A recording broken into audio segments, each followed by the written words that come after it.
Hello, hello, hello, everyone. Just getting things set up here, but no matter where you are, I know these presentations are recorded, so I just wanted to say thank you for spending some time with us and hanging out and watching us do what we do. So this is the Navigating Mental Wellness workshop for diverse thinkers. It's part of our Dnaagdawenmag series, which is Path of the New Heart. This name was gifted to us by John Rice. So yeah, a bit about us, right? Who are we? Well, Anine Bozo, my name is Cody Atwood, and welcome everyone. I'm so grateful to have everyone here listening to us again. And I currently serve as autism support worker at DBCFS, which is Dnaagdawenmag, Binnoojiiyag Child and Family Services. And I've been working on this program alongside Mackenzie Health Center for Behavioral Sciences. I originate from Cranbrook, British Columbia, where my grandmother is an elder in the St. Mary's Band, which is a part of the Dnaagdawenmag Nation. This nation spans over 30,000 square kilometers from Windermere to the Tobacco Plains in Elmo, Montana. This topic on mental wellness is near and dear to my heart, as I've walked alongside many on this journey, as well as navigated my own through personal experiences with my family and myself, but I'm excited to get this conversation started, so I'll pass it over to Karina. Thank you, Cody. Hello, everyone. My name is Karina Safi. I'm a program consultant with Mackenzie Health, specifically with CBHS, which stands for Center for Behavioral Science. In simpler words, it's a behavioral department of Mackenzie Health Hospital. Yeah, I'm also excited about this topic. As Cody said, this topic for me as well is near and dear to my heart due to various reasons, due to my career and personal life. So yeah, excited to start and learn with you as well. What? So because of these are recorded, we're gonna keep going on. But these are our agenda items. So we'll first do our opening, smudge, and song. One of my favorite parts always to welcome us into a good space. Then we'll go into mental wellness and what does this look like? We'll talk about some key elements. We'll go into two-eyed seeing. We'll review some experiences and also some obstacles too. We'll jump into some teachings, first with the elder video. We'll discuss the good life as well and the First Nations mental wellness continuum. We'll jump into some common barriers. So this will be some discussion on barriers with context to the Indigenous community. And then we'll go into some closing. And yeah, we'll just wrap things up there because, we wish we had people live right now, but if you have any questions, we always do have our emails. So yeah, this is our song. I'm very quickly gonna stop sharing so I can fix my mic. So then you guys can hear my beautiful drum and my voice at the same time. So let me get this all fixed up.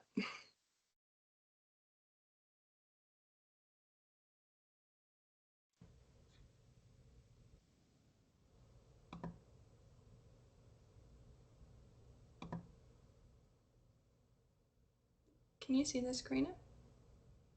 Yeah. Okay, one moment, actually. There's nothing like tech, so. Okay.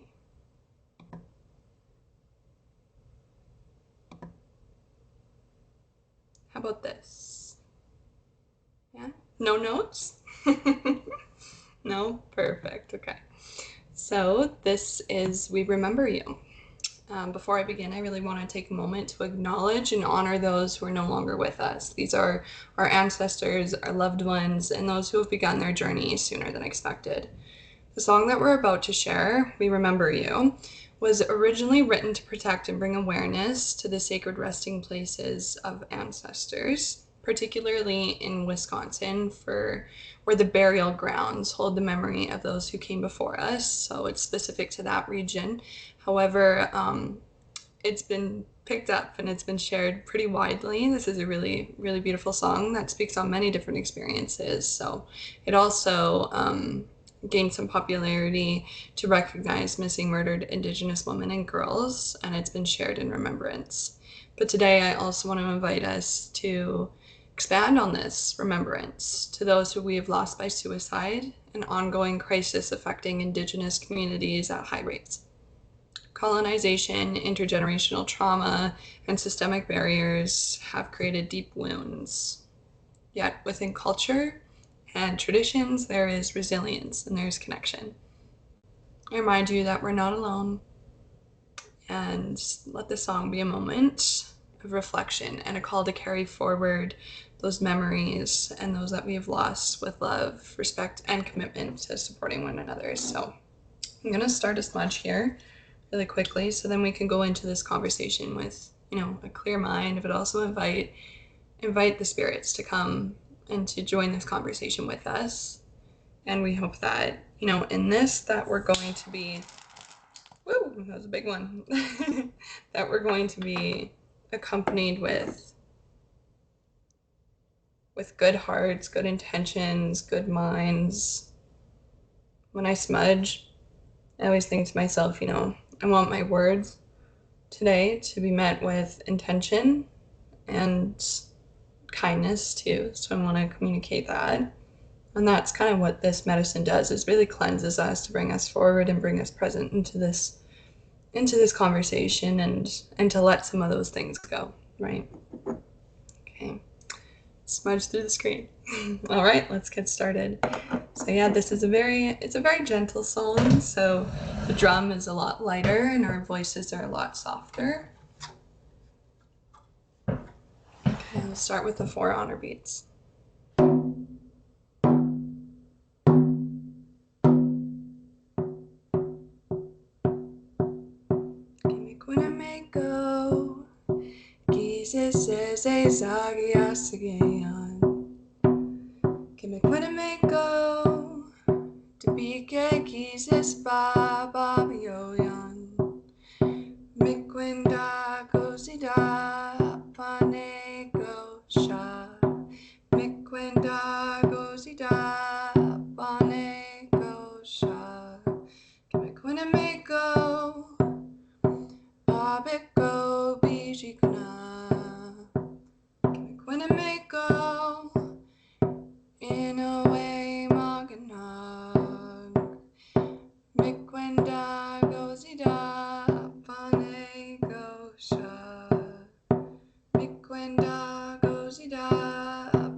All right, stick her to the side here, and then we'll get on going.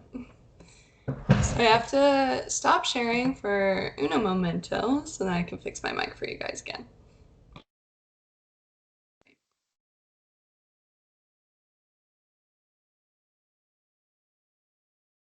Good to go?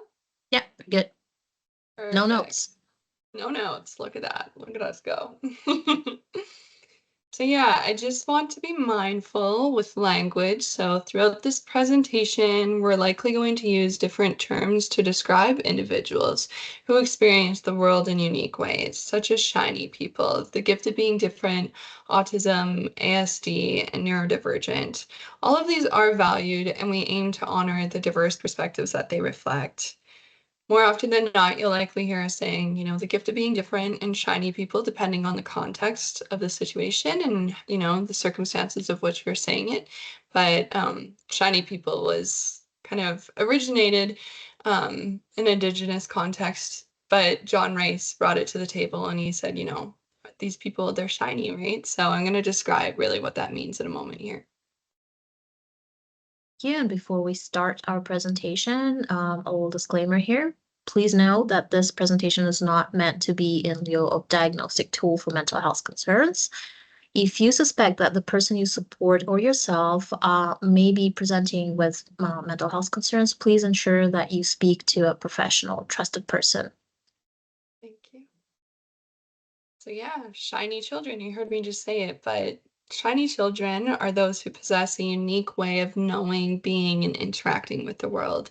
They stand out not because they're different in a problematic way, but because they shine with their own gifts, perspectives, and strengths. So when we speak today on obstacles, we want to remind everyone that our focus is on feeding the fire, the soul, to ensure that our shiny people can continue to shine as brightly as they were made in the eyes of the Creator.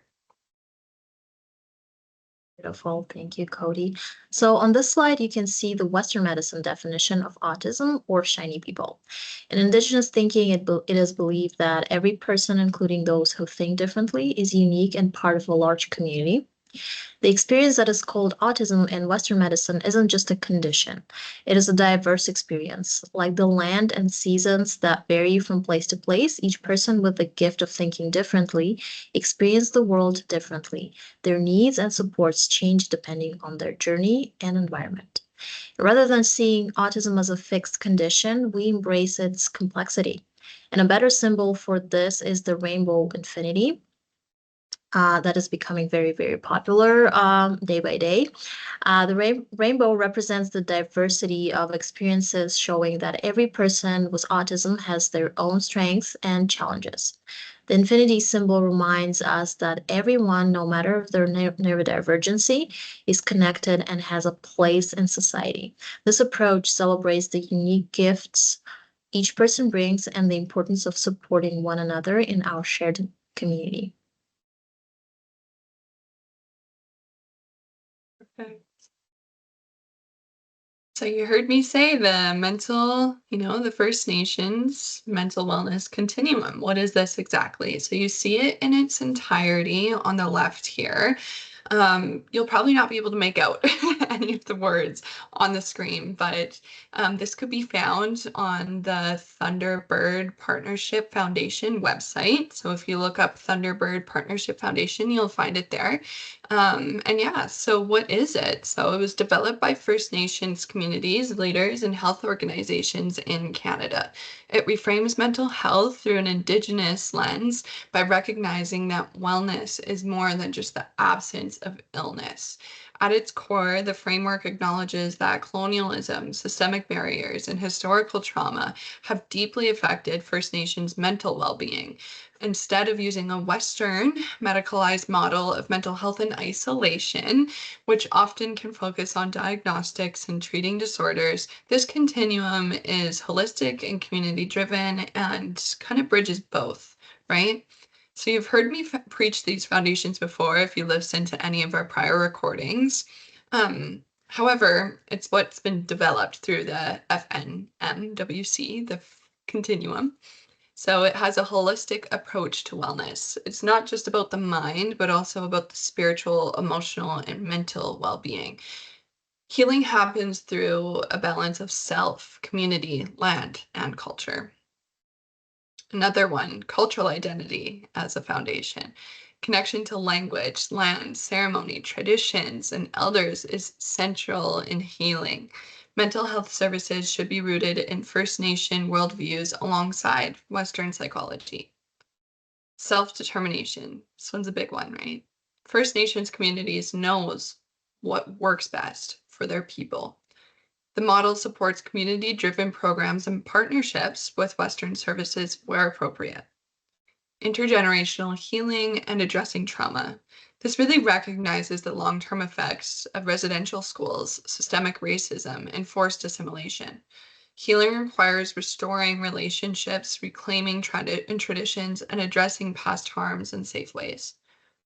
This model is definitely not a one-size-fits-all model, but it's definitely a flexible guide that supports healing at different levels. It sees mental health as a continuum rather than a fixed state.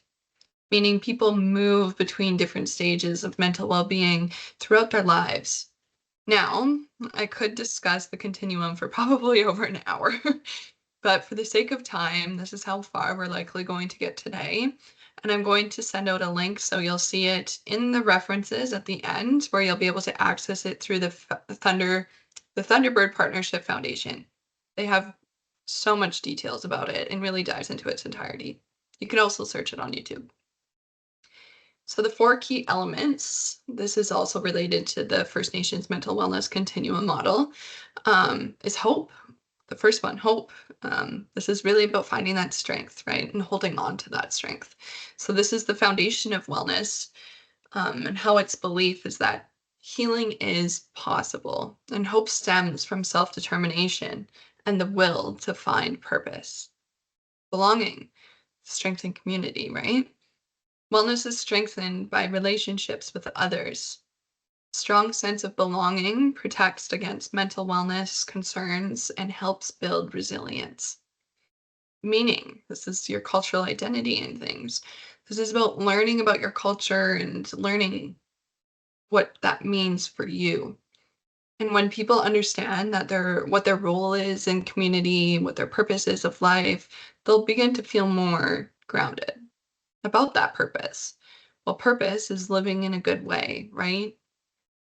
The sense of purpose helps individuals contribute to their community and use their gifts that they have naturally. Purpose is fulfilled through work, creativity, parenting, caregiving, leadership, and ceremony. But why does this matter? Well, the wellness continuum framework is a shift from treating mental health as an individual problem to recognizing it as a community and cultural issue. Instead of focusing on diagnoses or treatment alone, it prioritizes that cultural strength, that healing from trauma, and reclaiming identity.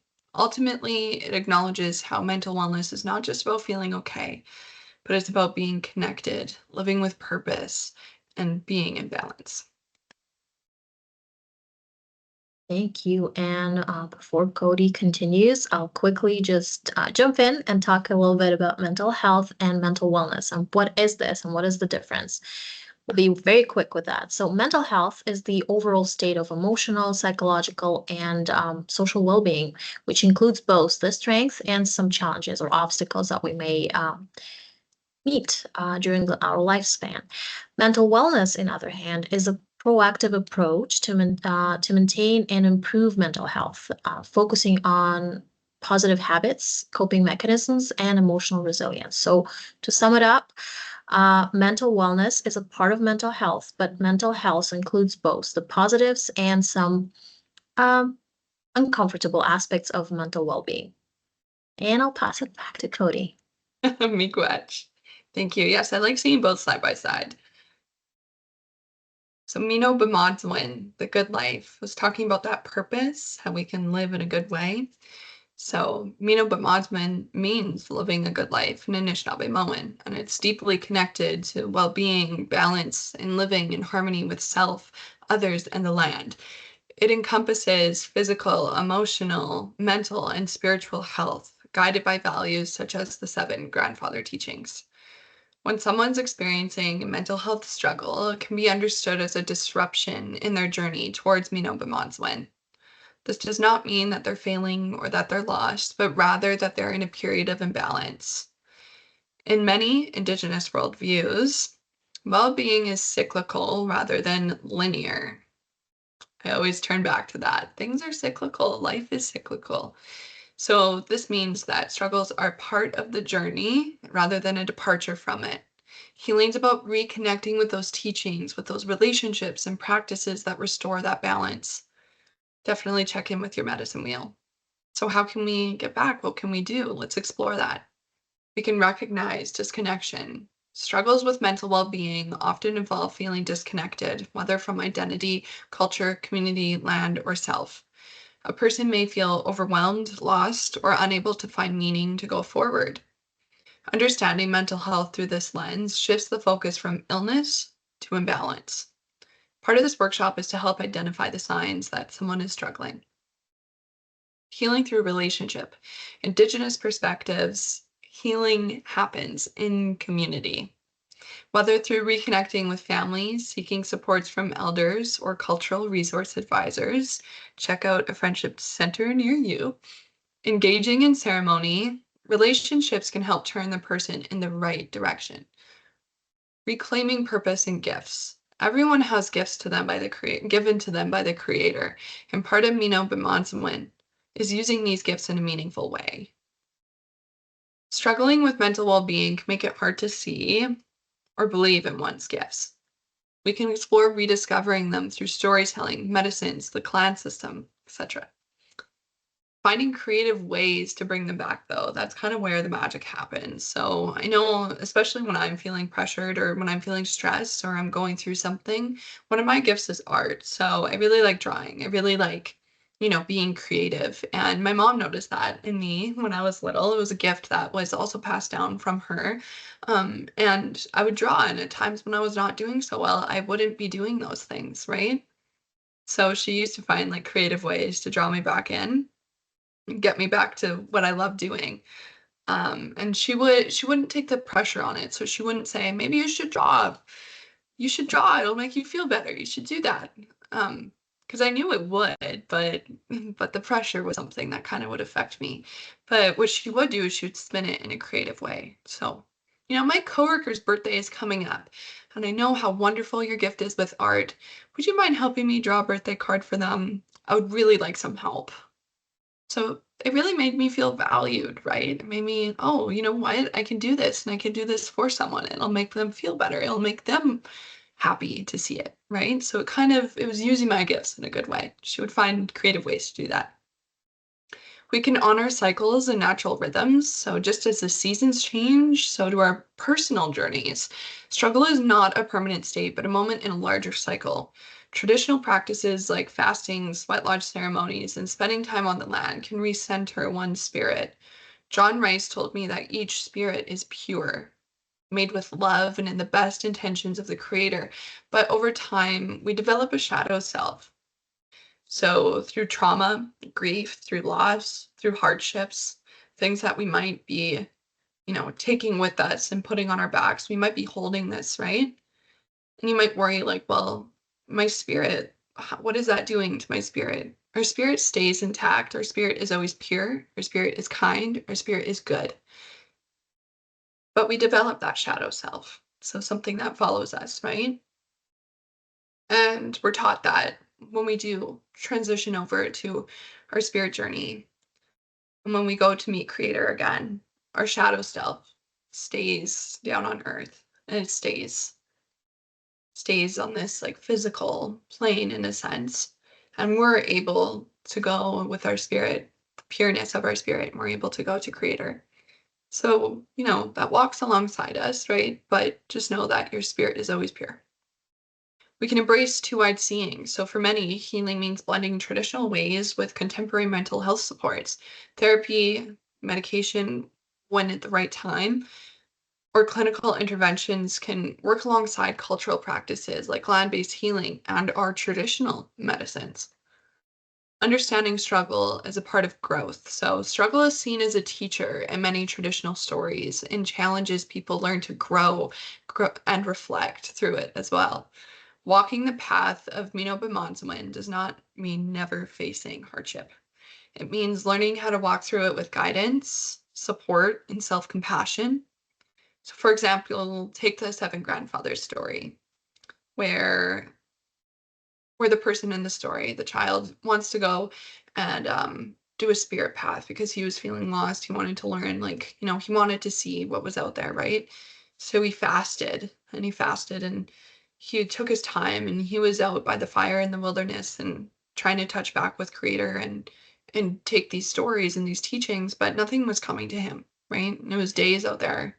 And he was just right as he was about to give up, something came to him. He got to see his visions. He got to see these grandfathers, right? So I think it's important that that really shows, giving up and walking away. They almost gave up. They almost walked away from their feast, right? And they didn't do that, and good came from it. But we can also support someone in their journey. So we can create spaces where people feel safe to share their struggles without shame. We can encourage connection through culture, whether through language, ceremony, or teachings.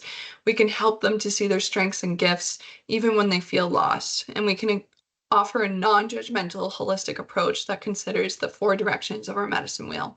So finally, Binnoojiiyag is not a destination, it's a way of being.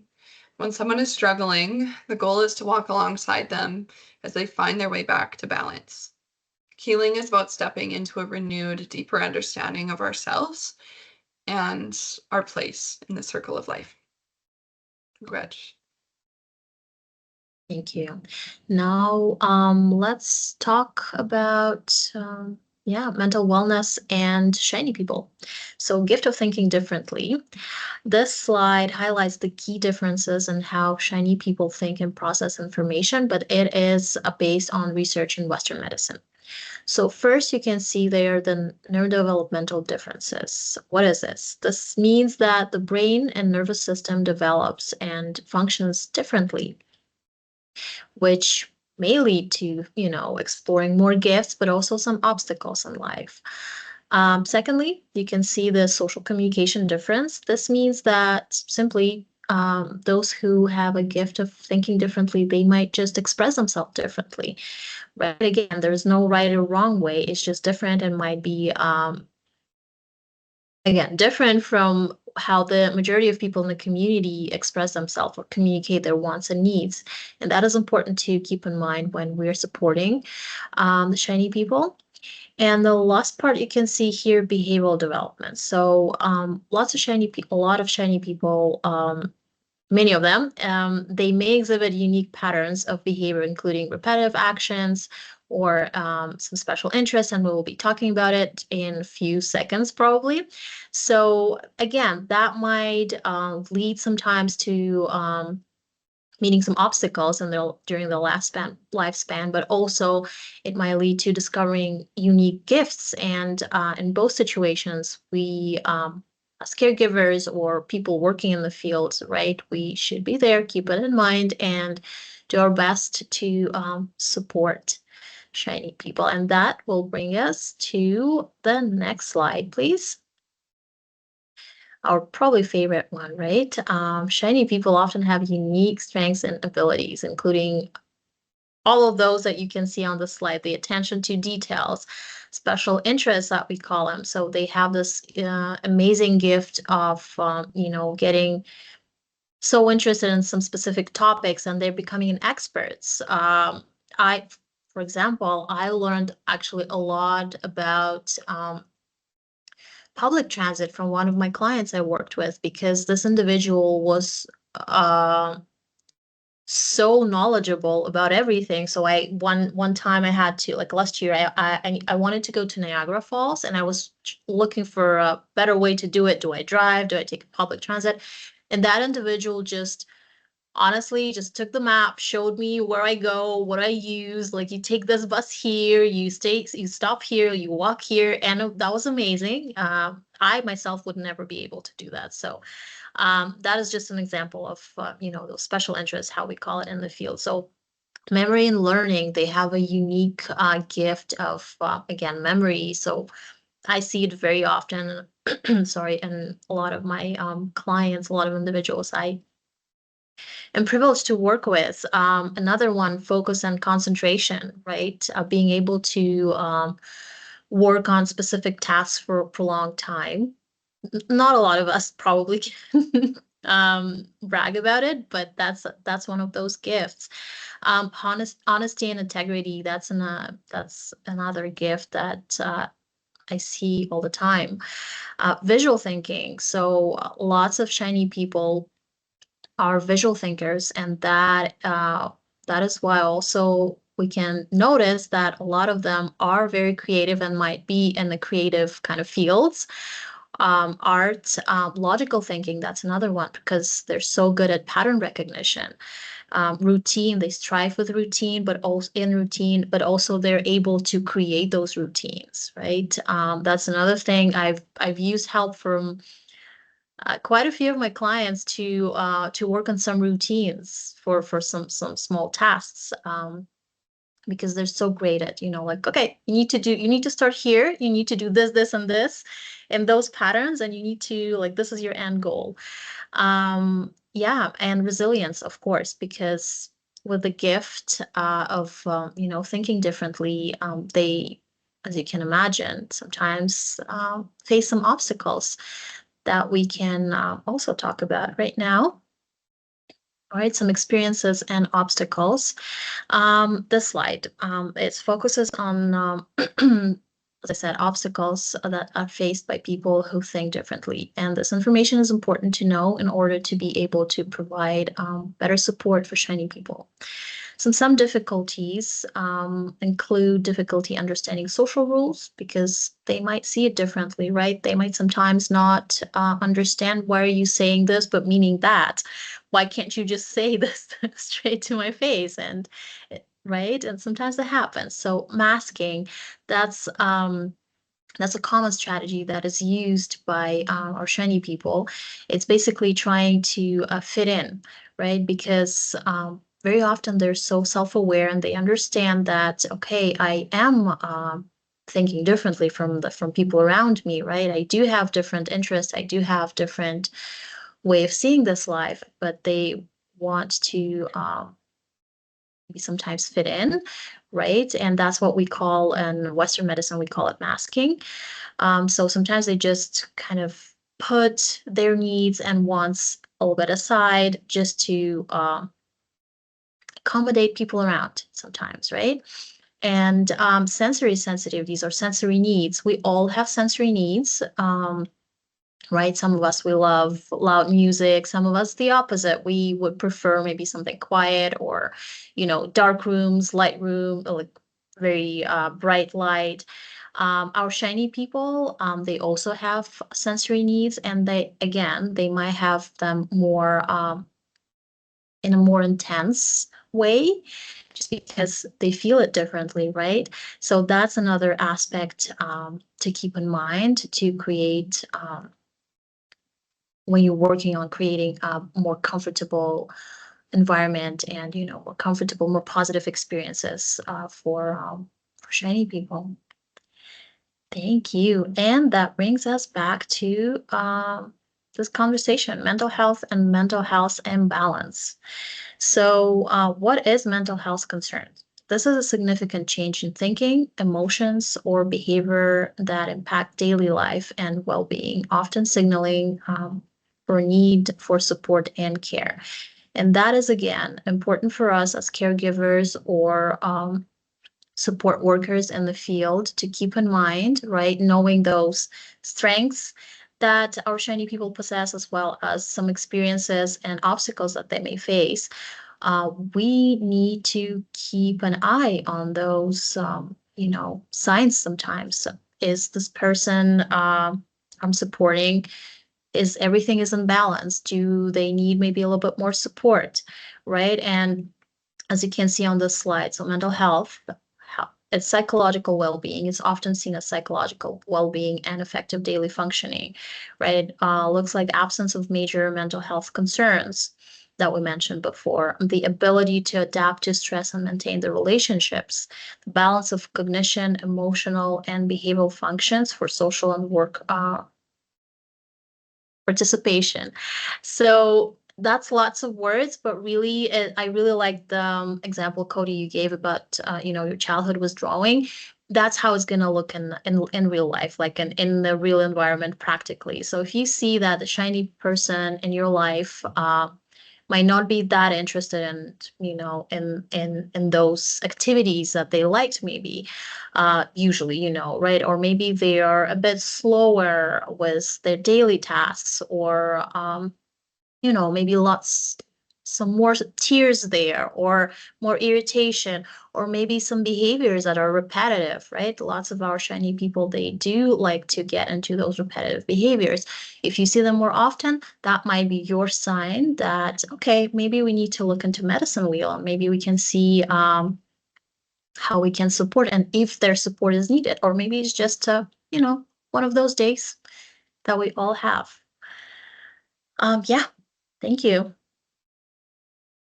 Oh, that was great, Karina, and I really like how you connected that back to the medicine wheel, which is kind of what we're going on here. And it's a bit complicated to look at this slide. We have, the medicine wheel, we got the biopsychosocial model, but we also have like on the side here kind of a mix of both and what that might look like. So for mental health in the north, we kind of have genetic factors. So what genetic factors might play a role in mental health imbalances, whether it's a family history of depression or a family history of, struggles and with addictions, even that could also be part of the genetic factors. And however, that said, just because someone in your family has had, a mental health imbalance, that does not necessarily mean that you will have it or that your child will have it, but it's something that, could be significant.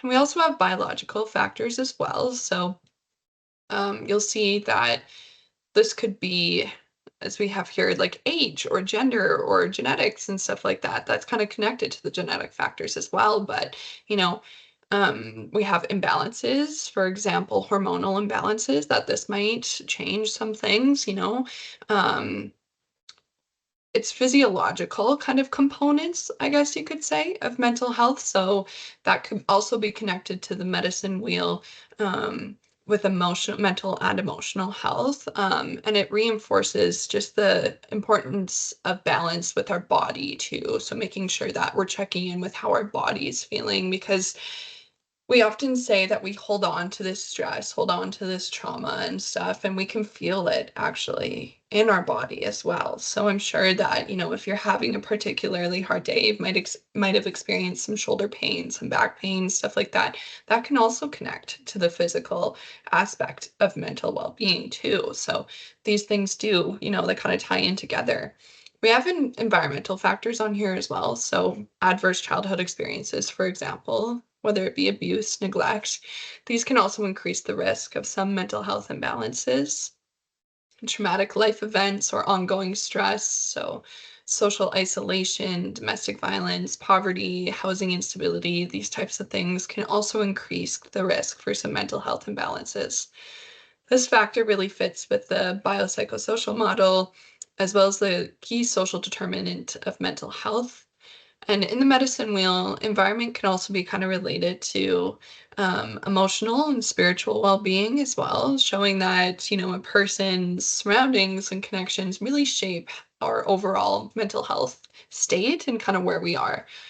And the fourth is personality factors. So some traits can really increase the risk. So if you have like low self-esteem, for example, this could, it might affect depression or anxiety.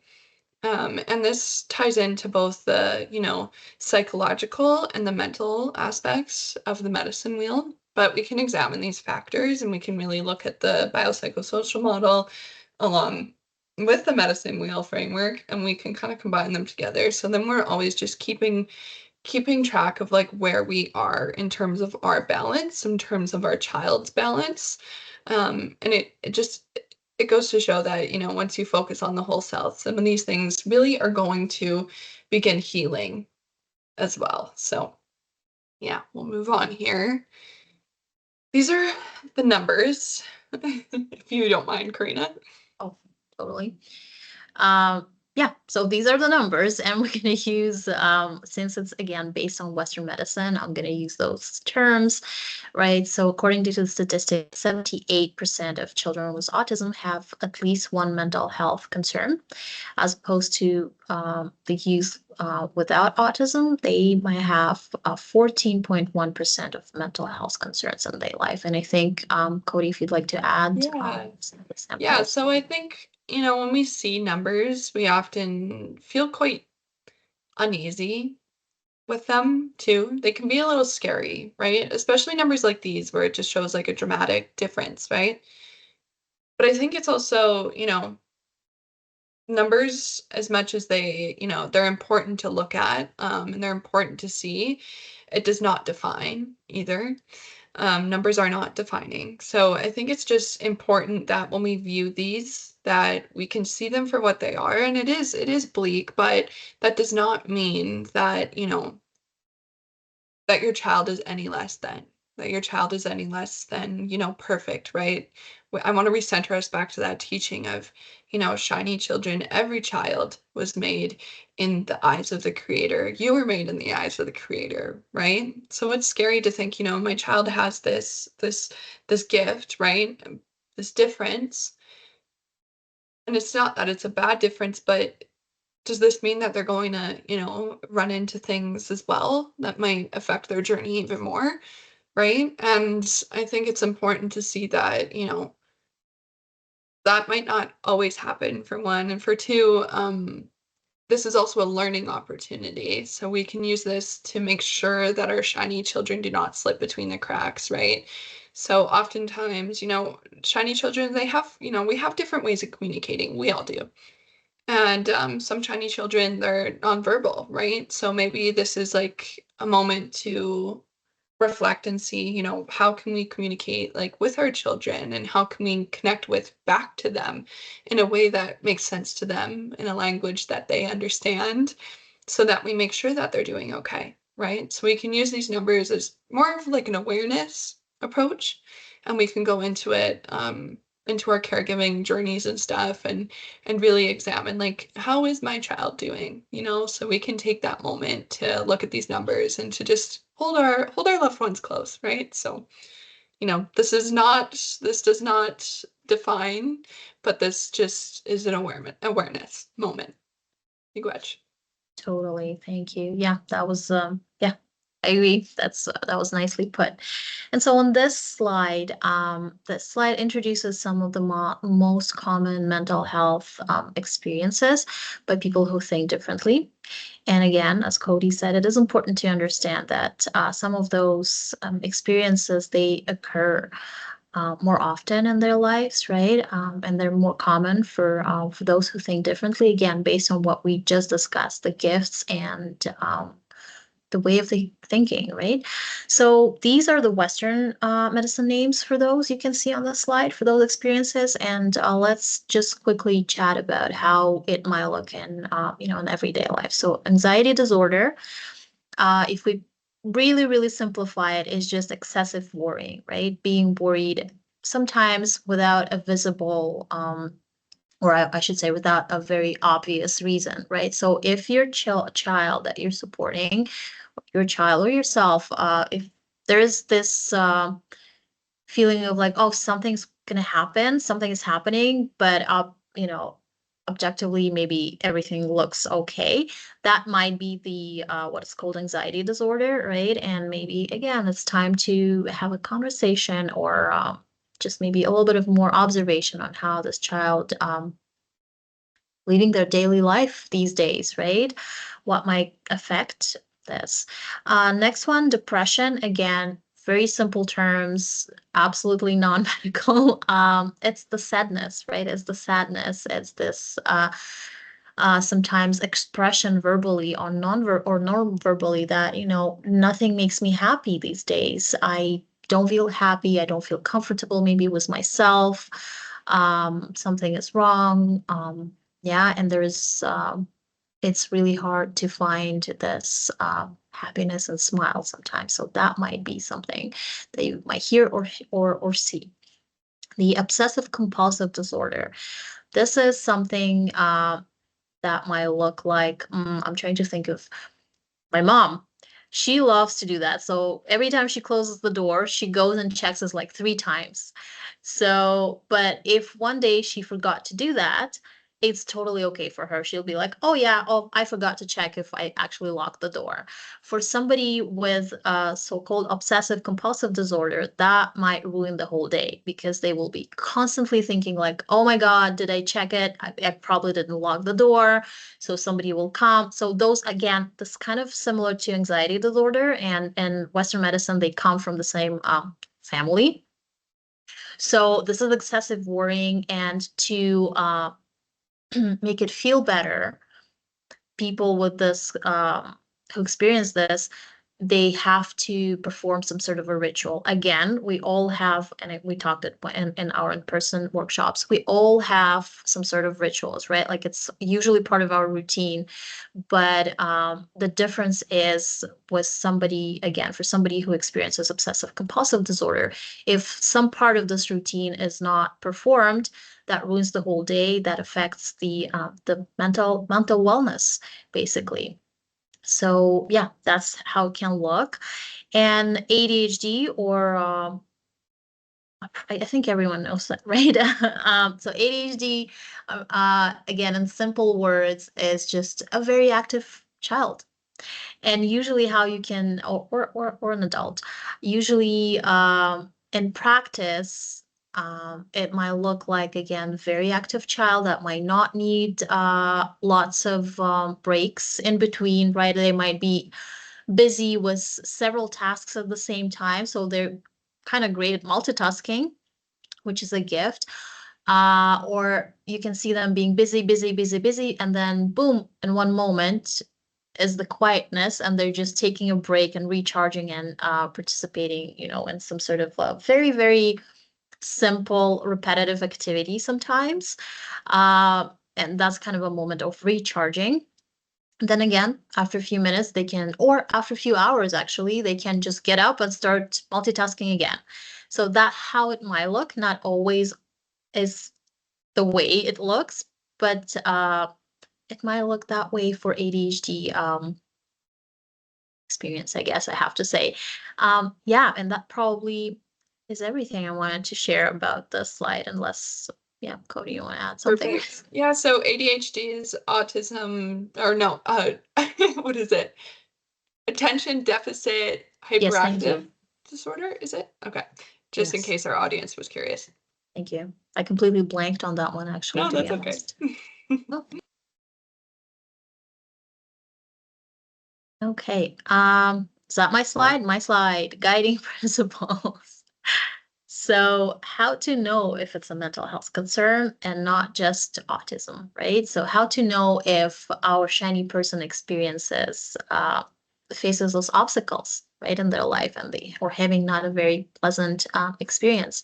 So, again, from outside, we can see it as change in the behavior, and usually behaviors are very helpful in that, because it's easier to notice, right?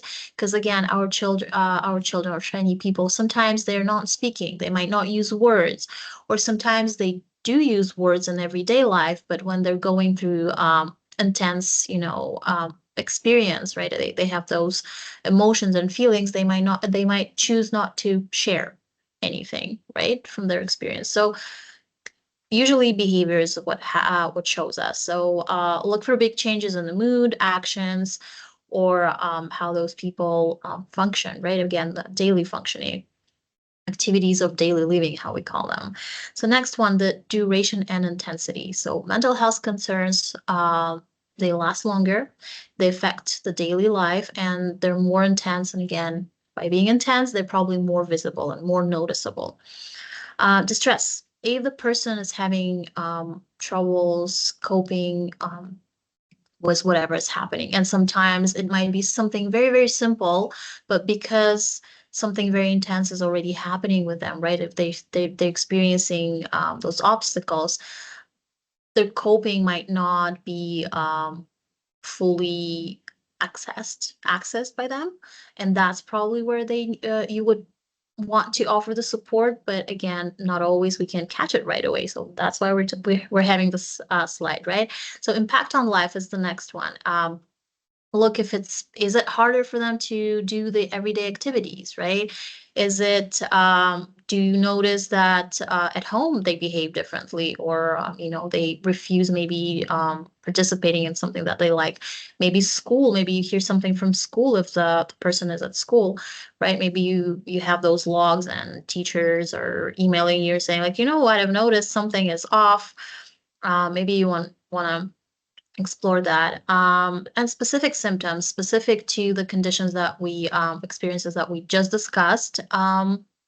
look for those signs. Maybe that could be a sign for you to, again, go to that medicine wheel, have that conversation with the person.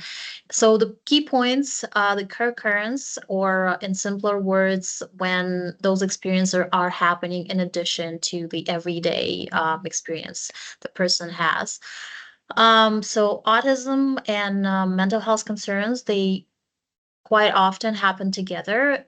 Not always it's a bad thing, right? It's all about the support that we can provide, right? It's all about the environment that we can create for our people, shiny people. Masking, as we talked about it earlier, the people with autism may hide their distress, trying to fit in or trying to, because they're so kind. They might be like thinking like, it's easier for everyone if I'll look like this, right? If I behave like this. So why don't I just put it aside, my wants and needs, and just be like this? And professional help. So if I always say, if it's within your zone of comfort, if it's something that you would like to explore, you might want to go to family doctor, get a referral to a mental health professional, and maybe explore the diagnoses and the options that you can get through that. Thank you. Thank you, Karina. Yeah, so this is kind of speaking on Karina's slide. In addition to Karina's slide, this is trying to provide some more examples of, what you might notice with your child or even with yourself or with a loved one, right? And that's what we really want to accomplish with this workshop, is providing that perspective, providing that awareness so that, we all are kind of um, just keeping track, right? And our eyes are a bit more open to what might be happening around us. And that's hard too, right? It's hard to, take yourself and all the busyness that you have going on in the day and stuff that you have going on personally and your own thoughts and your own mechanisms and things that might be happening, but also opening the eyes to what's going on around you as well. So that's where those grounding practices really come in, I think. But this is just what to look for. So you can look for changes in behavior, what might be happening with this child, with yourself, with a loved one. Is there anything um like significantly different from their baseline, the regular everyday, and what might be occurring? Is it like self-harm? Is it harm to others, right? This could be indicators that something larger is going on. You know, also mood, right? How I was talking about, like, if you are more withdrawn, right? If you're turning away and you're not really engaging in those tasks that you normally engage in, that your child normally engages in, that you're feeling, a bit more isolated and you're not feeling very, you know, in tune with what's happening, with what's going on, and also just keeping track for that, right? So that's the mood portion of it. It can look very different, right? And sometimes, like Karina said, we're just having an off day. So that's why it's important to kind of track and see, like, on more than one scenario, if this is something that occurs more than, one, two, three times out of the week. Is this something that is like persists, or does it go for longer, right? That's when you start to realize, okay, so maybe there is something that's happening, that they need to look into. And communication as well, right? And this looks different with everyone, but maybe there's something that's pointing out to you, whether it's, it could be difficulty expressing their emotions as well. If that's something that they normally do, like, oh, I'm feeling really happy today, I'm feeling really good, and then maybe you're not hearing that from them as often, or maybe there's some changes in their non-verbal communication patterns as well that you're picking up on. Changes in thinking patterns. This could also be a sign. This might include just increased rumination, right? That anxiety where, like, you think on a thing and then it keeps happening and it keeps happening. You keep thinking it and you keep thinking it. This might be negative self-talk. there's that difficulty really locking in and concentrating on something. If our mind seems to wander more because, we might be stressed, right? That might be, oh, jumped ahead. That might be a sign, right? But yeah, on the side here, this could be kind of what you can connect it back to. So if you're feeling like despair, this might look like aggression or anger or like, just that fight, right? Like you also see fatigue, like if you're not feeling like really motivated and stuff, this could be like a lowered appetite even. If you're withdrawn, you're spending more time alone, that lack of enthusiasm, not enjoying those usual activities that they engage in, sadness, and everyone gets sad sometimes, right? But I know I do. uh but if this is something that's outside of their baseline where it's like more prolonged, more serious, that might be a sign to look into, is there a mental health imbalance here? Yeah, so I jumped the gun, but let's jump into the next slide. So early identification really allows for timely access to appropriate support and services. This can include therapy, counseling, and at times medication as well, if it's a right decision for you, for your child, with informed processes beforehand, but also our indigenous medicines too, and other interventions tailored to the individual's needs. Early intervention can prevent or mitigate the worsening of mental health conditions or imbalances. This could be addressing challenges early on, and this will help individuals develop those coping skills, build that resilience, and improve their overall well being. Early support can improve overall outcomes too. So, this enhances their quality of life, it promotes their independence and support in their participation in school, work, and community. It can also reduce risk, right? So if we can catch these things a little earlier, early on, it can prevent the escalation of these or need for more intensive interventions. It's important to emphasize that really early identification requires collaboration between families, caregivers, educators, healthcare professionals, our elders, our cultural resource advisors. It's really about building that fulsome circle of support, and that will help with interventions. So quickly before I let you go on, Karina, I know that this is the rule of three. We've talked about it in previous workshops, right? Yeah. So I was talking with John Matson the other day, one of our helpers, and he just opened up such like a awesome example to this. We usually use what is known as like the three-legged stool, and that kind of connects to the rule of three. But he said, think of it like a teepee. So there's 3 points, right? There's 3 poles on the teepee, right? And they all come together to create that one point, right? So it supports each other. It's foundational in the making of the teepee. So I just wanted to provide that example before you hopped in, Karina.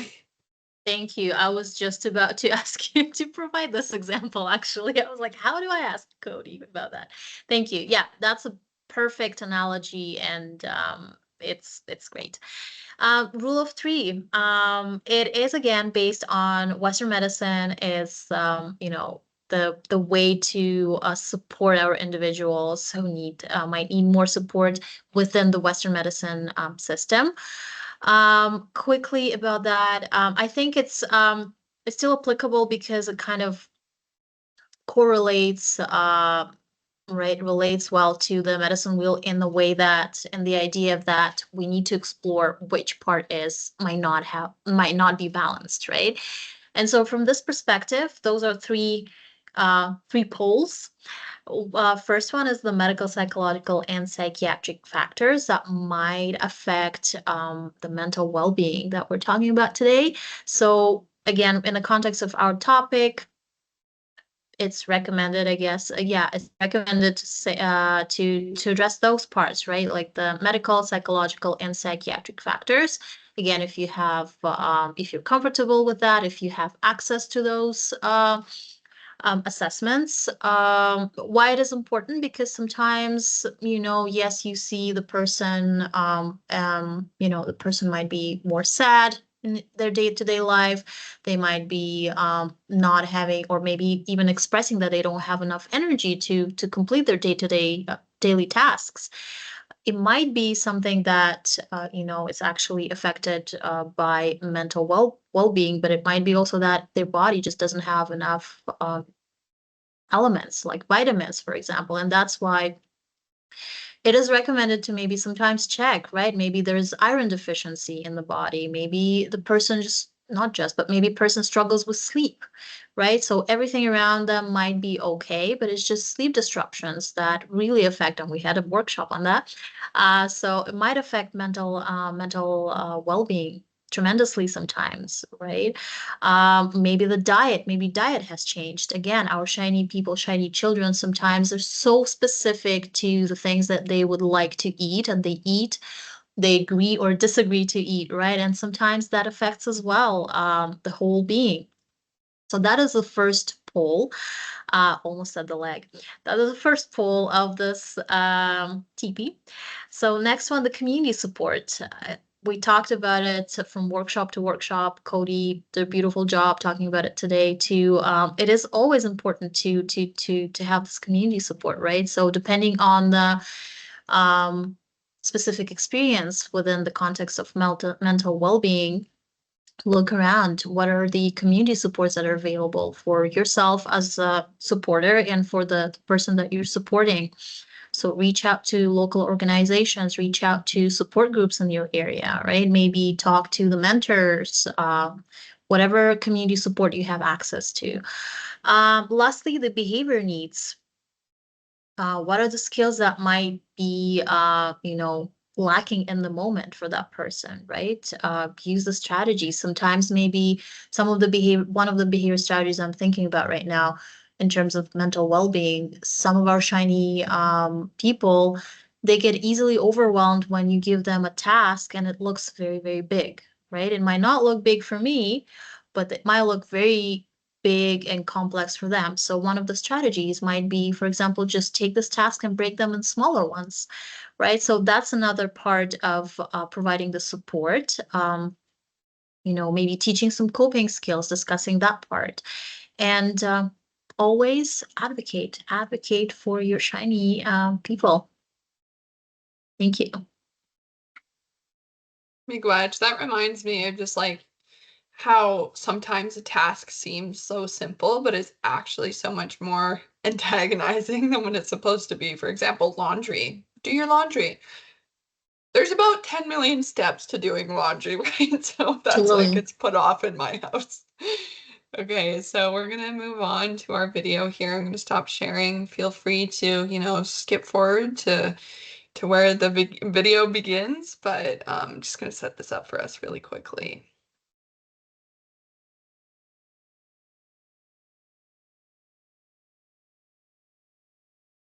Picked here, got my YouTube video. All right, in a moment.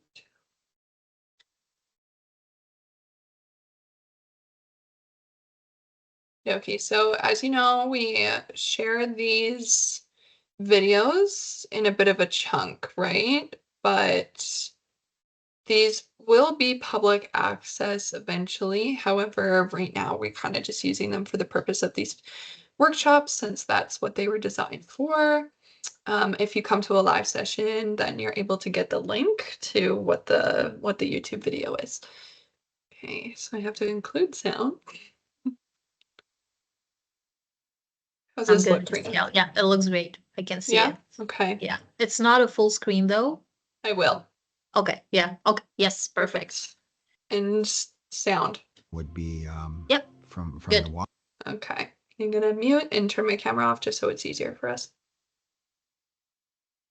I would dive down and I would get the roots of that medicine and bring it back up. And I was just a helper, but I was told that that's the medicine that would help with cancer, like a prevention. When I think about some of the teachings I have around the medicines, um, again, it goes back to faith. It goes back to believing that this medicine will help you. But if it's left too long, um, I don't think that that's good for us. If there's something really going on, and I see Western medicine today as a helper, because I know that we don't live that way anymore. Like I said before, we used to live. John Rice would shares this on the Stages of Life teachings. He said there was a time we would live for 150 years, and we'd see Halley's Comet 3 times because we lived off the land. Everything came from the land.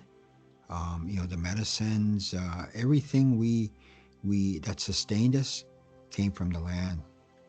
So that's a really good indication of how we survived here. We survived from everything from the land. I know even the teachings, the seven grandfather teachings emotionally, if we think about things emotionally, mentally, physically, and spiritually, um, how these ways of knowing helped us. I have a story about an auntie who took in her siblings, her sister siblings. There was a lot of things going on that the mother just couldn't do, and then she passed. So her sister, the aunt, took them over, and she was mentioning how the little girl was so disconnected that there was things that she was doing that were harmful to her, and she said all she did was hold her. When those episodes would happen, the child would do whatever, so she would just hold her, and she would just tell her she loves her. She would just tell her, you're okay, and so eventually that little girl grew up to be normal. But at those times, people were telling her to take her to go and get diagnosed. She needs medication. And because her views on medication were so strong, she said, no, I'm not doing that. And I guess almost to the point of, because you think about it today, you'll have Western ways of knowing almost interrupt us because we think we're abusing the children, but that's not what happened to her. But I've heard stories of how they will interrupt. But in this case, she just said, no, I'm not doing that. And so she just held that child, and the child, like I said, the child is better today. So I think about that, and how that medication does play a role. But I think cultural ways of knowing, using those on a regular basis, will prevent us from going down that other road. When COVID started, my daughter, Wapgani, she said to me, she said, Dad, I have some medicine for you. She said that'll help you. She said, we're using it. And so I said, okay. And so she brought the it was bark. It was from a sapling. It was a sapling that you scraped, and you put your tobacco down, and you got it in the spring. You have to, most medicines you get in the spring, because that's when they're really starting to develop. There's other medicines too you get later in the season, but this one here was picked at springtime. And so she gave me that medicine, and she gave me the teaching around this type of medicine. And when it goes back to the hoof clan again, the moose, when they're migrating, um, they're usually going to run into something. They're usually going to run into whatever, because they're going to get when they're going to get. And that medicine she gave me was the bark from a sapling, and that's what we noticed. We noticed that whenever those moose were migrating, they seemed to eat this one tree, and they all did it. So that's what we did. And and when we're fasting, we observe the land.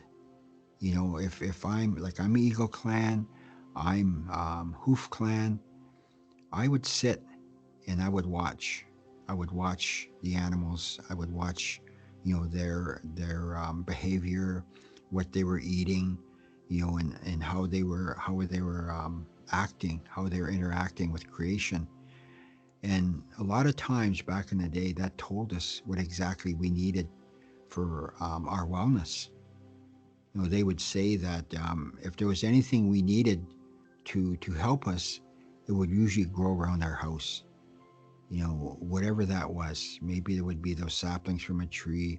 Maybe it would be mullein. Maybe it would be jewelweed. Whatever we needed to help us, that medicine would kind of grow around us. So that's how connected we were to creation. We were connected to creation in a way that our spirit knew that. Our spirit knew the medicines. Like I said, if they grew around us, the spirit knew that. The spirit would know that this is what I need. So we would have those. If we didn't have those teachings, we would go to a medicine man or a medicine woman, and they would tell us how to use that. And that's a responsibility that you know we don't take lightly. That person has to be well trained, has to be given that responsibility. Because again, if the medicine is confused, that's not good for us. Because that medicine knows what it's made for, what it's supposed to be used for. And if we're, like I said, we try to follow protocol. If we're using those medicines in a way for something else, that's very confusing. So it's not good for us. And much like Western medication, if they don't know that's going to be good for us, that's not good for our body, right? But with indigenous ways of knowing, those will not impact us in a way that Western medicine does. Because if that medication is if they don't have the right diagnosis, that could be harmful to us, right? But when we think about indigenous ways of knowing the medicine from the land, it might not affect us in the same way, but it won't be harmful to us. They'll just revisit and say, okay, that's not working. But when we think about Western medicine, that really has that really can impact us in a way that isn't good. I know that for me, when I was dealing with earlier in my sobriety, I was dealing with depression.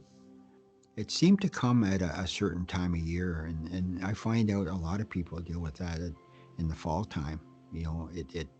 It seemed to be happening to me. I would have these feelings of loss or depression or whatever, and so of course, I went to my doctor, and she asked me how I was feeling.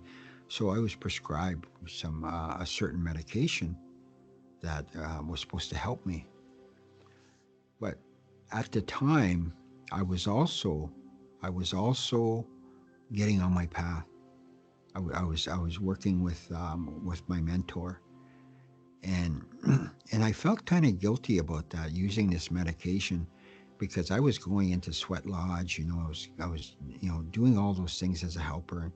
But I did tell my mentor. I said, I'm dealing with some stuff here, and this is what they're telling me. So he said to me, he said, well, he says they're telling you what you have to do. He said, but that's up to you. He said, I think what you're doing here, he says, helps too. He didn't tell me not to use that medication. He gave me that choice. He gave me the choice of either taking it or thinking about what I'm doing in terms of the teachings and helping and learning that way of life. So I thought about that, and again, because I wanted to be pure when I would go into those lodges. I didn't want anything in me, or when I go fasting, I just wanted to be totally pure. And I know that Western medicine stays with us for a long time, so I started to stop taking them. And so I told him, and he said, well, I don't think you should stop taking them he said, I think you should go to your doctor and tell them that you're what you're doing. So I said, yeah, okay. So I went, and then so she prescribed a lesser dose. And I can't say if it really helped me because I don't remember. It's almost like the teachings kind of took over. And I believe it was around faith, believing that this other, like our way, was working with how I was feeling. And so even though she cut down the doses, I don't even remember when I stopped taking it. All I know is that I stopped taking it. Next thing I know, I looked at my medication. I had all these pills left, but I was feeling better. I was feeling better about things. So I did go to my doctor again, and she asked me how I was doing. I said I was, and I told her, I said, here's what I'm doing, here's what I did. And she's okay if you don't need them. That's she was a good doctor, and she understood. And so I didn't need that. But one of the things too, I think back in the day, if I would have really relied on that, I think I might have got dependent on that. It goes back to that holistic process again. Western medication, it really doesn't look at all the other components. It like say for mine, it was the mental. That medication dealt with the mental. It didn't deal with the emotional. It didn't deal with the physical, and it didn't deal with the spiritual part. It just dealt with that one component. So when we think about an indigenous worldview, when I took that bark drink, I thought about everything. I thought about the animals and that teaching of they will help me. I thought about Mother Earth, that it's coming from Mother Earth physically. I'm going out to get that medicine. Then emotionally, I'm so grateful for my daughter that she got that from me. So that's how I looked at it. So mentally, emotionally, spiritually, and physically, that's what our medicines do. And when we think about Western medicine, like I said, it seemed that would only combat one area of my physical being, of this vessel, I guess you could say. So that's the difference. I feel that's the difference in our medication. We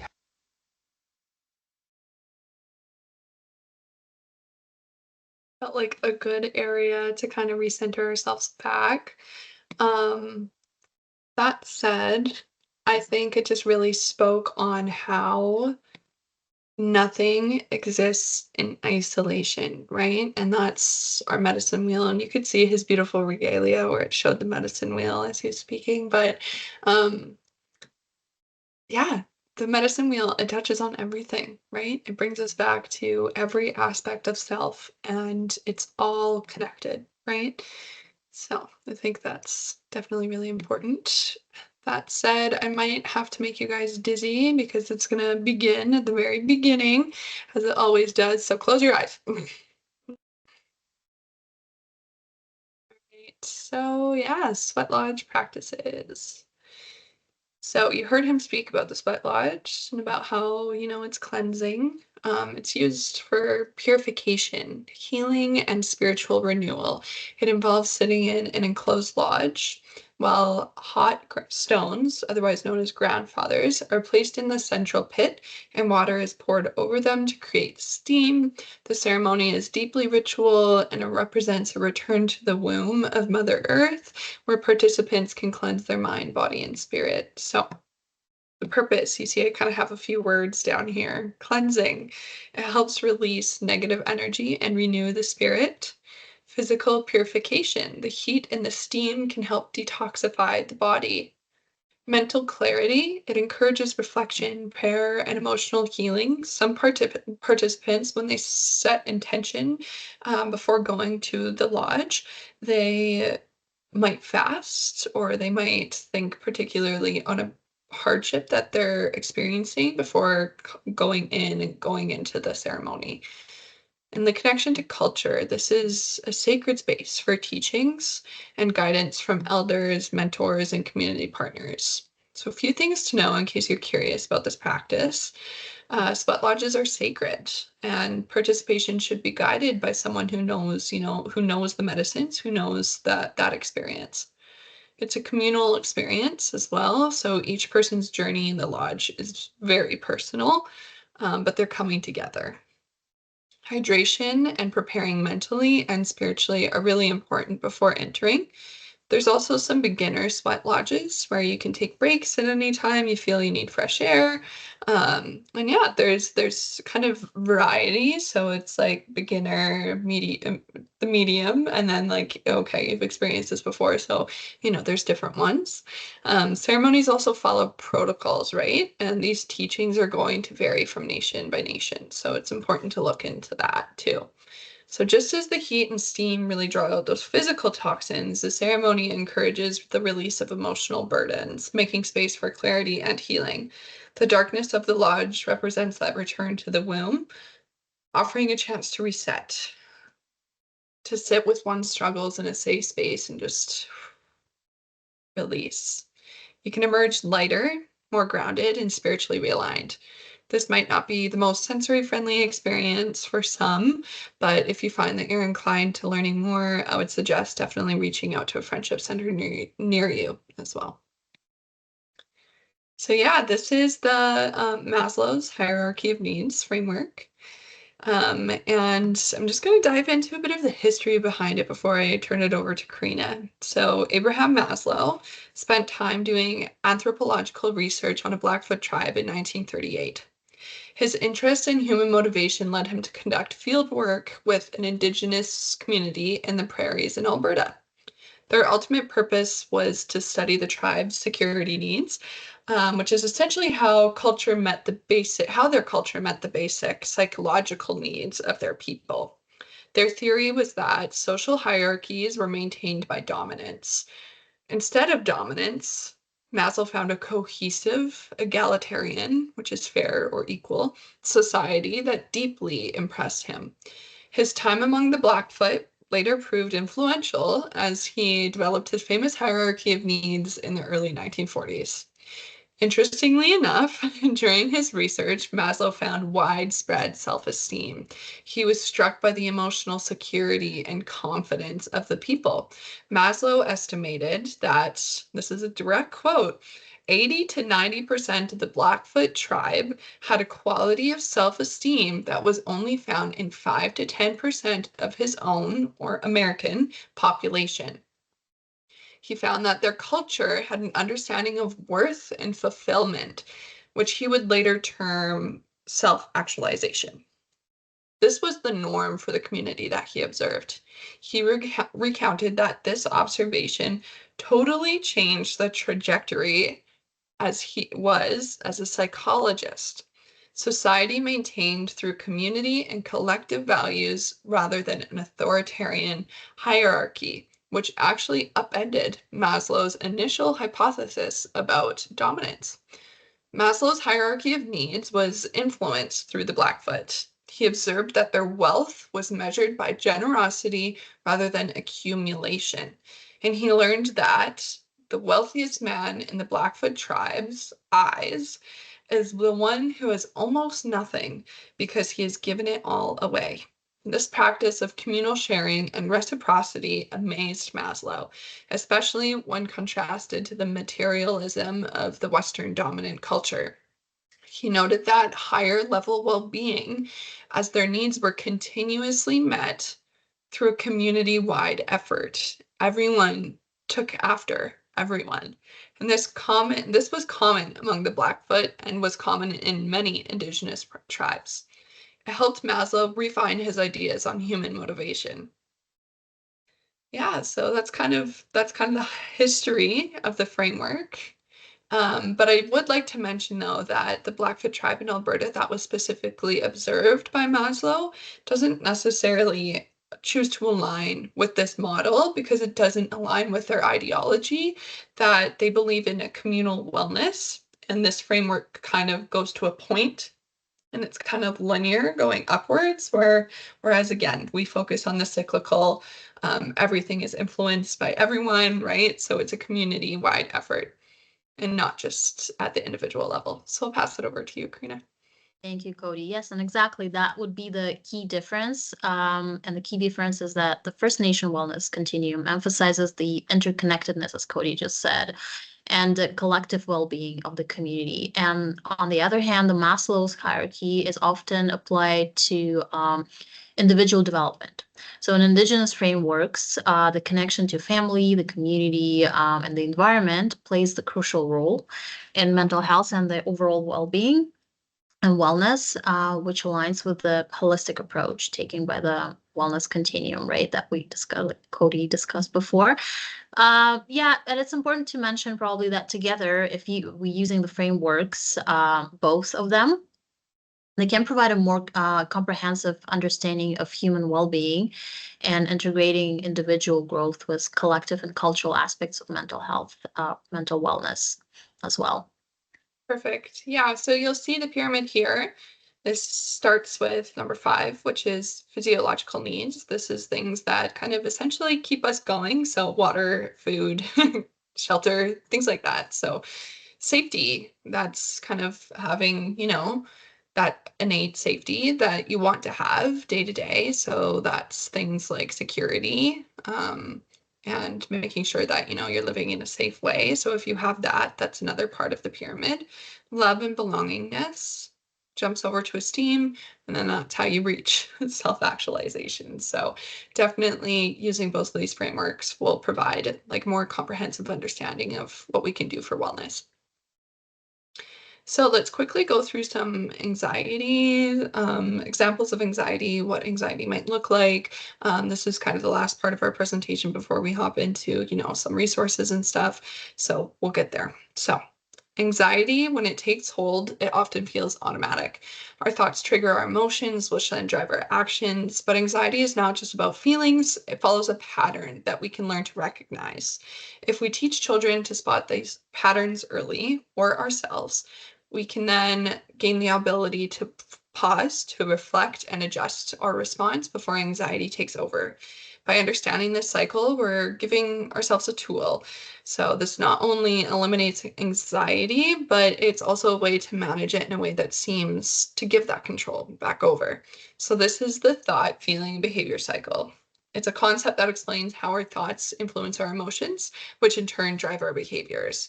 When anxiety is involved, this cycle can become distorted, leading to negative thought patterns and behaviors that reinforce fear. When we recognize these patterns, we can intervene at the thought level and restructure them to reduce anxiety and promote healthier responses. Similarly, for depression, recognizing this cycle can help counter automatic negative thoughts, such as, I'm not good enough, by examining evidence for and against these thoughts. Next, we're going to look at some common thought patterns that you might recognize at home, within yourself, or within the broader community. And we're going to start with catastrophizing. So this is essentially assuming the worst outcome, no matter the size of the mistake, right? That has happened, or the event. For example, you made a tiny mistake somewhere during your maybe work day, right? Or at school, if you're at school, but you think, okay, I messed up. Everyone will think I'm terrible. I'm stupid. I was nothing, like everything. That's it. This is the end of the world. In reality, though, most people will not likely remember a small mistake or even a big mistake, because we're all busy with whatever is happening in our lives, right? So, and that's what we call catastrophizing. Perfect. So, yes, We have mind reading. So this is assuming you know what others are thinking. For example, everyone thinks I'm awkward, right?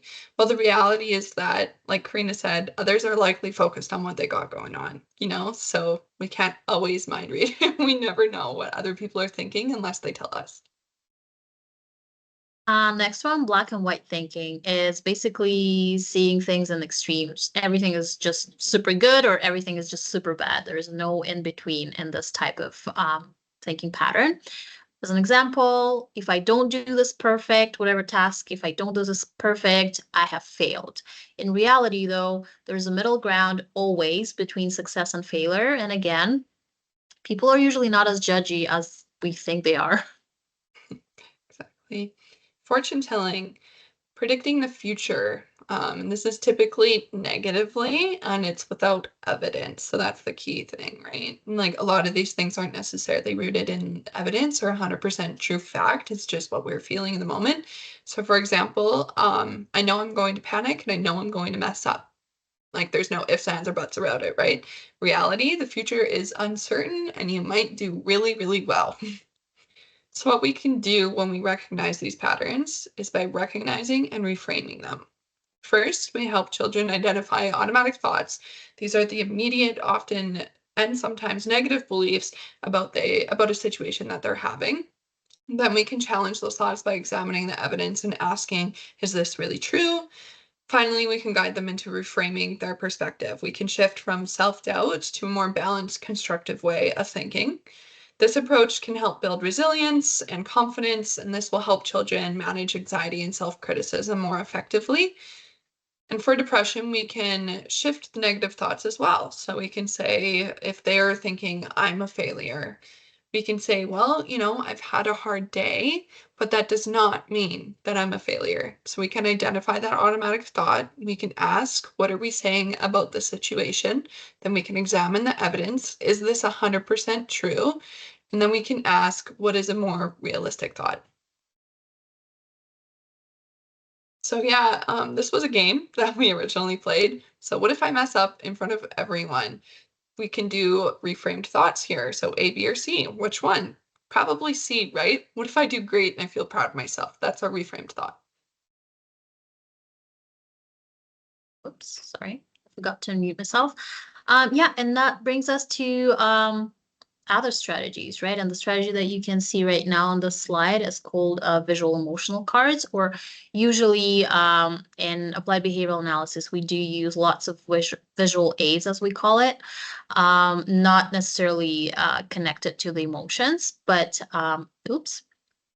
Yeah, but that's one of the examples. So here again, if you remember earlier, I was talking about one of the gifts a lot of shiny people have, that being visual learners, right? Being great at creativity and seeing those patterns. So that is why we're using visual emotional cards, because it aids, exactly, provides the support in a way that our shiny people see this world, right? Maybe words are not always the great way to discuss or label things uh, that are around us, right? Sometimes we want to show pictures. So again, as an example, you see the person is in distress, right? So you might use those cards and say like, oh, you seem very upset, and you can just pull it out and show the card and like, this is upset, right? Or you can even model it during the day, to show your child that that's how whatever emotion looks like. And you can say, I feel so angry. Something happened at my work and I feel so angry and upset. And you can show those cards again to pair the visual with the feeling. So in hopes that it will build a pattern recognition between the thoughts, the feelings, and the actions in a more visual way, again, to support this visual way of learning. Absolutely. And you compare that really with, okay, well, if I'm feeling this way, what can I do next? Right? So, what is the strategy there? We can do breathing, squeezing a toy, or hugging a caregiver, something that really helps calm them down. Totally.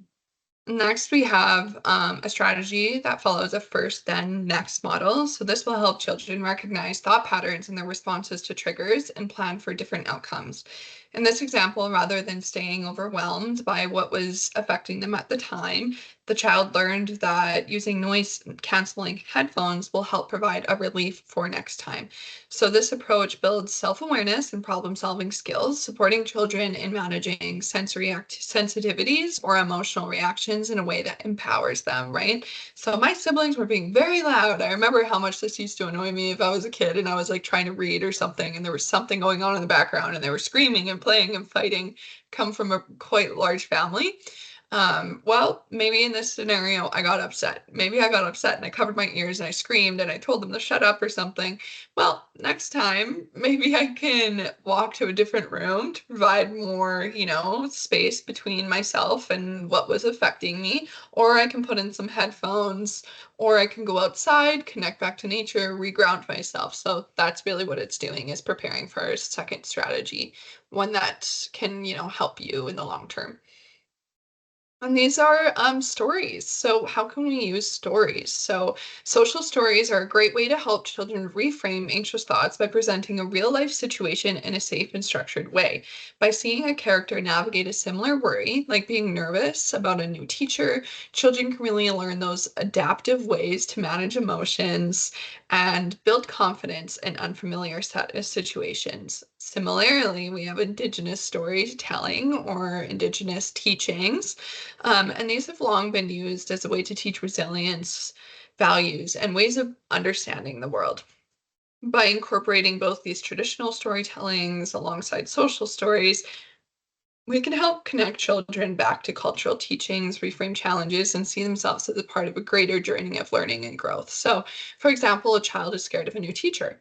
Well, the story shows them feeling worried, but then learning the teacher is kind and they begin to feel more comfortable around them. So maybe the child is experiencing this similar situation, and this can help show them that there is an alternative, right? That we can get through it together, right? So this will visually reframe the negative thoughts into more positive and adaptive ones. Thank you. So the next strategy that you see on the slide is called mental health safety plan. So this is a tool that can promote safe practices during a crisis and help a person cope. It's basically an action plan that helps you to provide good support for the individual. And the good thing about it, that I personally really like, that this safety plan can be created together with this person that is requiring support in the moment, right? So it's not just you and the professional sitting and thinking like, okay, if we're in the crisis, that's what they're going to do. No, it's actually recommended to invite the individual that we're supporting to sit down and discuss, like, what are the triggers, right? Because we need to know, and that is the part of the safety plan. We write down the warning signs of the signs of the crisis, right? So you can discuss that with the person. So, how do you feel, or what do you do when you feel that you're overwhelmed, right? When something made you upset or angry, what actually makes you upset or angry? So let us know. So we will try to maybe avoid that, or at least if we can avoid it, we will know those people. By people, I mean, like, by we, I mean the people supporting the individual. Yeah, so we will know that, okay, those are the triggers in your environment around you, and we can't avoid them, but we can help you, right? And another part of the safety plan is important too, is the list of the numbers of those safe people, right? Some individuals, they choose to put a number of the whatever health professional they have in their life, somebody or like a family member or a mentor, a friend, whoever is the safe person. And it shouldn't be just one number.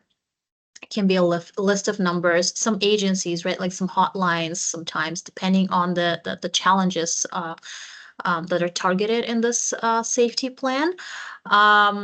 So yeah, another part is identifying how other can support you, right? So that's another part of this conversation about creating this mental health safety plan. How can we support you? Because as people who are not going through this experience, we can guess as much as we want what can be helpful, right?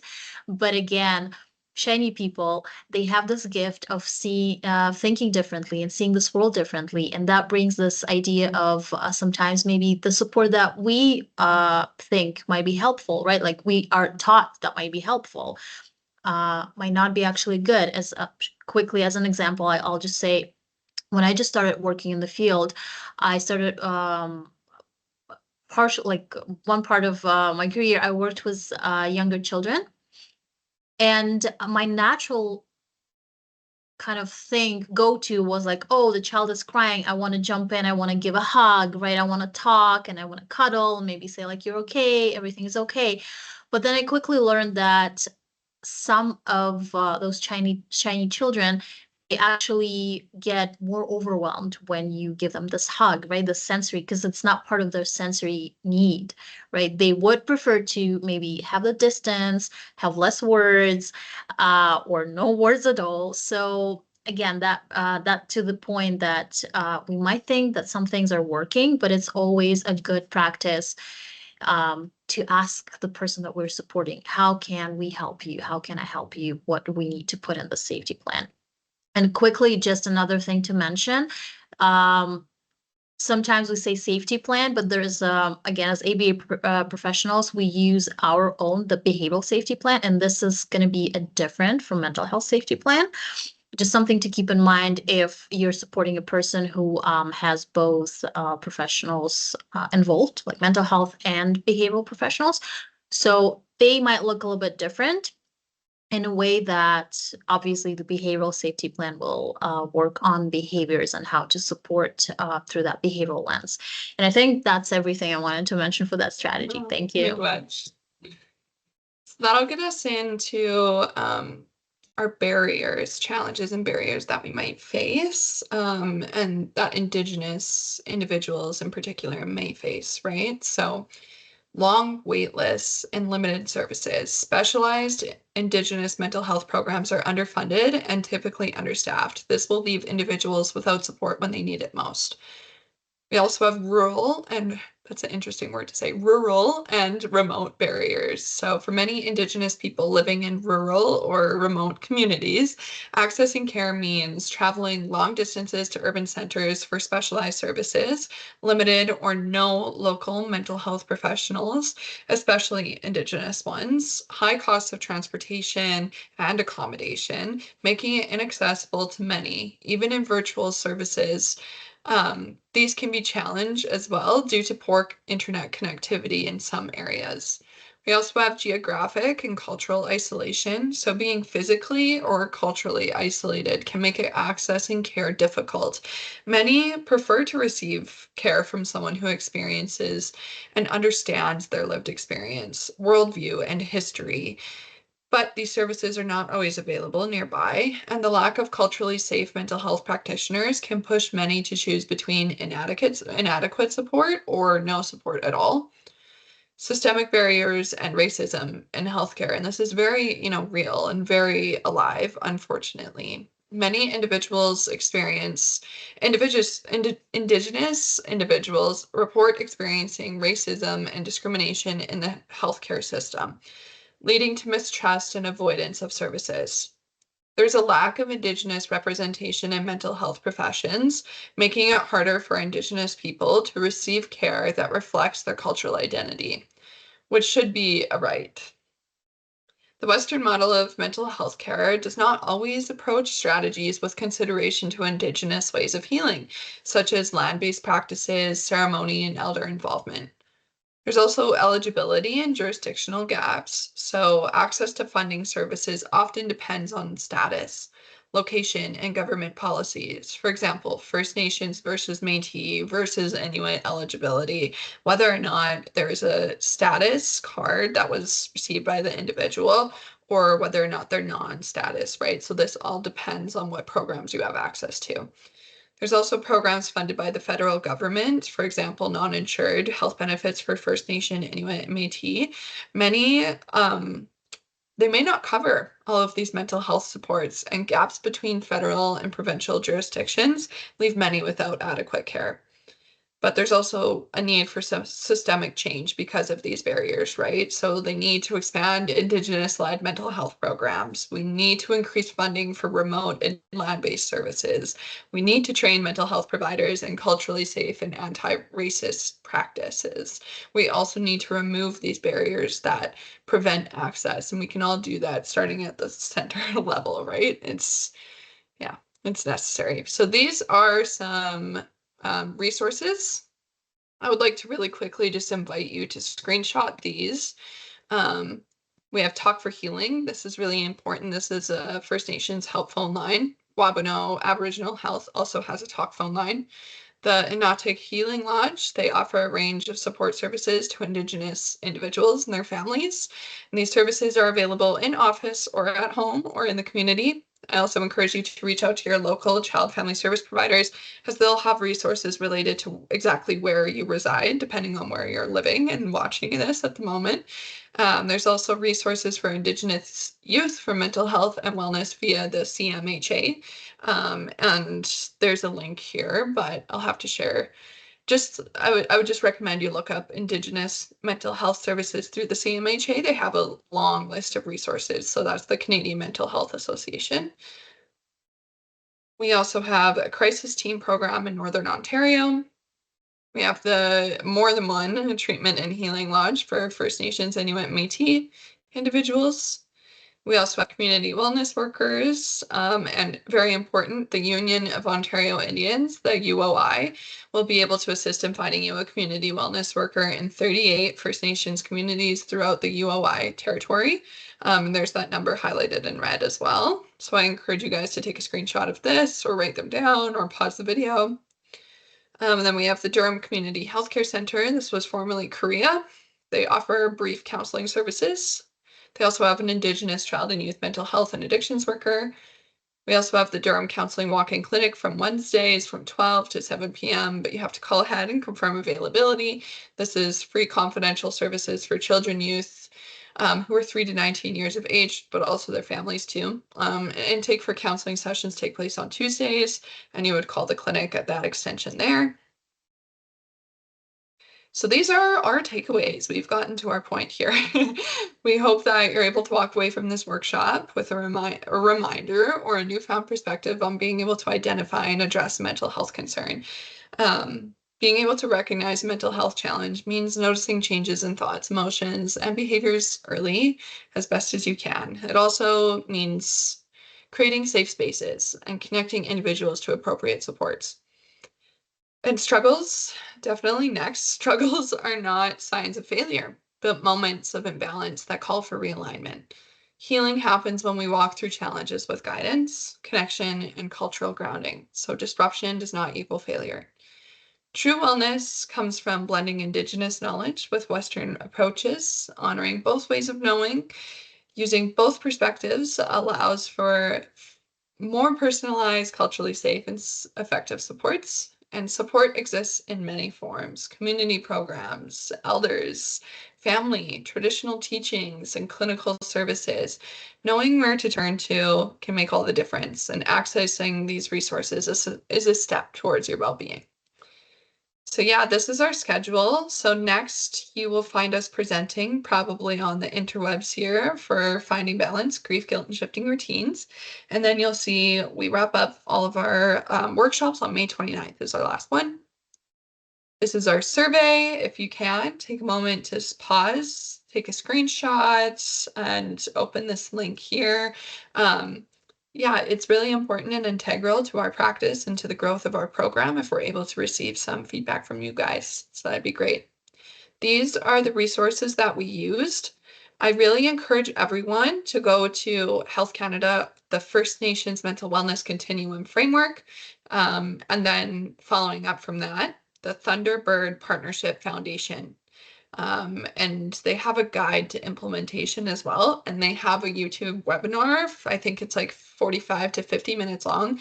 And it is really great. Just search up on YouTube, the First Nations Mental Wellness Continuum Framework, and view the Thunderbird Partnership Foundation, because they did a fantabulous job at being able to really put it into perspective. So yeah, that brings us to our end. And I just want to say Chimigwech for listening to us for as long as you listen to us. And thank you guys and have an amazing day. Thanks, everyone. All right, Bama P. All right.